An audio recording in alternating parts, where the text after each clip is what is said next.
नमस्कार साथियों, स्वागत है आप सभी का। मैं हूं विक्रम सिंह। आज मैं लेके आया हूं बुद्धि।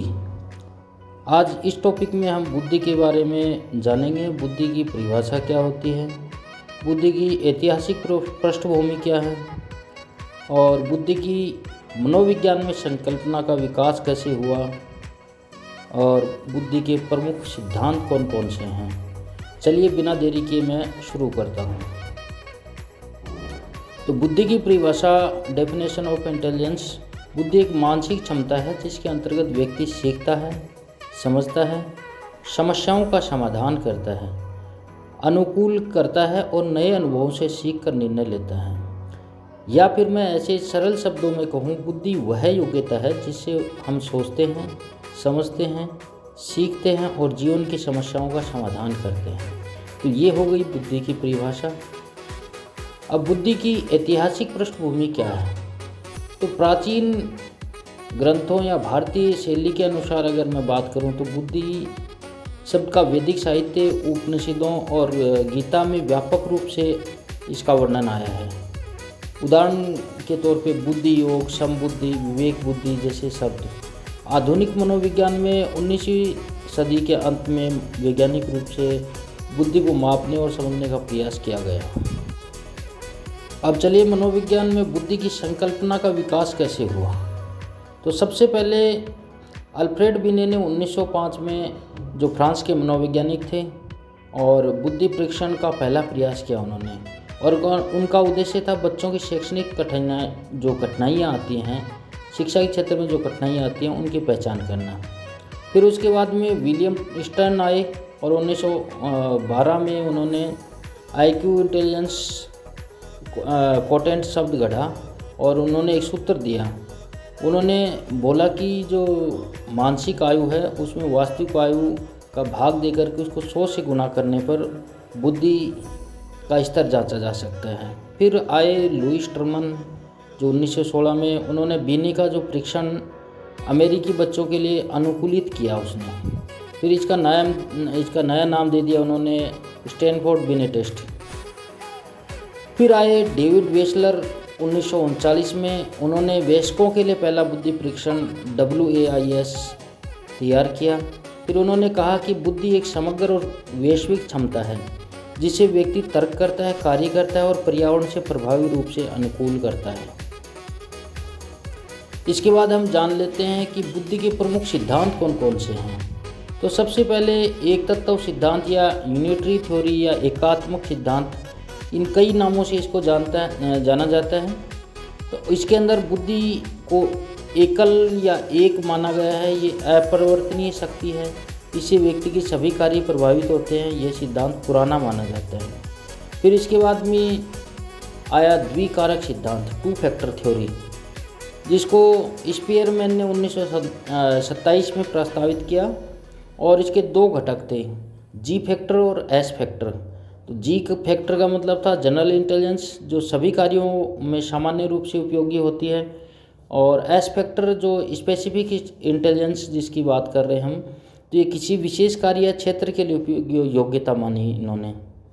फिर इसके बाद में आया बुद्धि का सिद्धांत, समूह कारक सिद्धांत, जो थ्रस्टर ने दिया। बुद्धि एक नहीं बल्कि 7 प्राथमिक मानसिक क्षमताएं होती हैं, इन्होंने ये कहा। इसमें इन्होंने शब्द ज्ञान, संख्यात्मक योग्यता, स्मृति, तर्क, गति, स्थानिक दृष्टि, समझ आदि के बारे में बात की। फिर इसके बाद में आया बहुबुद्धि सिद्धांत, मल्टीपल इंटेलिजेंस थ्योरी, जो हार्वर्ड गार्डनर ने दिया और 1983 में दिया इन्होंने। और इन्होंने कहा कि हर व्यक्ति की बुद्धि अलग रूप से प्रकट होती है। और इन्होंने 8 प्रमुख प्रकार इसके बताए, जैसे भाषा, तार्किक, संगीत, शारीरिक, अंतर्वैयक्तिक और प्राकृतिक, दृश्य, स्थानिक। इस प्रकार उन्होंने 8 प्रकार बताए इनके।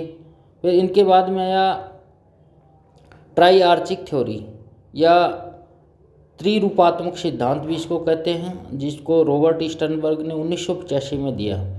और बुद्धि के 3 घटक बताए इन्होंने, विश्लेषणात्मक बुद्धि, रचनात्मक बुद्धि और व्यवहारिक बुद्धि। अब इसको इंग्लिश में एनालिटिकल, क्रिएटिव या प्रैक्टिकल कह सकते हैं। जिसमें इन्होंने बताया कि विश्लेषणात्मक में तो हम सोचने समझने की क्षमता आ जाती है। फिर रचनात्मक में नए विचार लाने की क्षमता, और व्यवहारिक बुद्धि में जीवन की समस्याओं और समाधान के लिए इन्होंने मतलब अपने विचार बताए।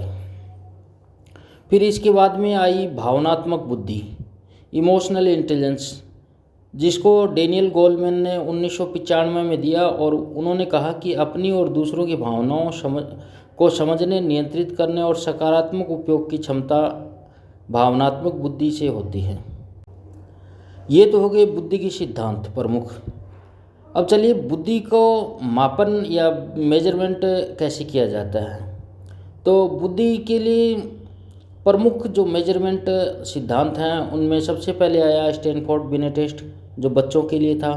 फिर उसके बाद में आया WAIS Wechsler adult intelligence scale.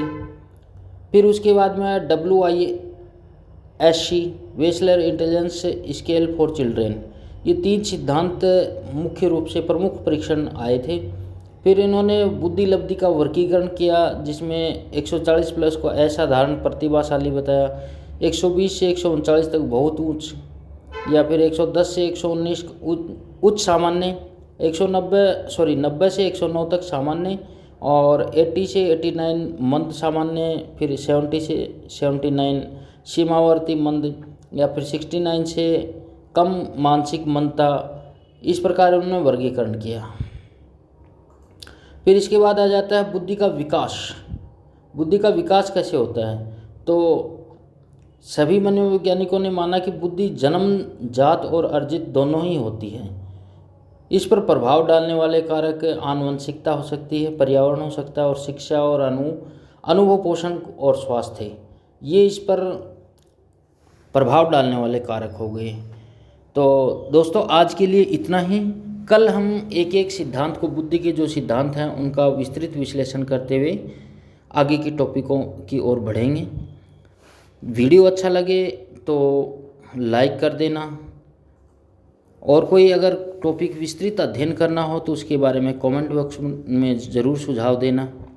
और इसकी PDF आपको टेलीग्राम चैनल से मिल जाएगी, और अपने जान पहचान दोस्तों के साथ शेयर कर देना। धन्यवाद साथियों।